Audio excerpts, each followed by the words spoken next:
মুসা আলাইহিস সালাম তো একটু বললাম না ফিজিক্যালি খুব স্ট্রং ছিলেন, থাকে না বডি বিল্ডার, সামনে গিয়ে কথা বলে সরো পানি দিতে দাও, তখন মানুষ একটু মূল্যায়ন করে না। তো মুসা আলাইহিস সালাম এভাবে পানি নিয়ে দিলেন এবং বাছুরদেরকে পানি পান করালেন, করিয়ে গাছের নিচে এসে বসে আছেন।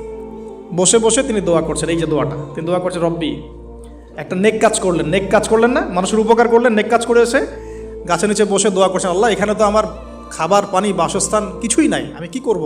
রব্বি ইন্নি লিমা আনজালতা ইলাইয়া মিন খায়রিন ফকির, রব্বি ইন্নি লিমা আনজালতা ইলাইয়া মিন খায়রিন ফকির। আবার বলেন, রব্বি ইন্নি লিমা আনজালতা ইলাইয়া মিন খায়রিন ফকির। অর্থ হচ্ছে, হে আল্লাহ, তুমি তোমার পক্ষ থেকে আমার উপরে যে নেয়ামতগুলো দিবে, আমি এর জন্য ফকির হয়ে বসে আছি। অর্থ বুঝে পড়বেন ভাই, নামাজ রোজা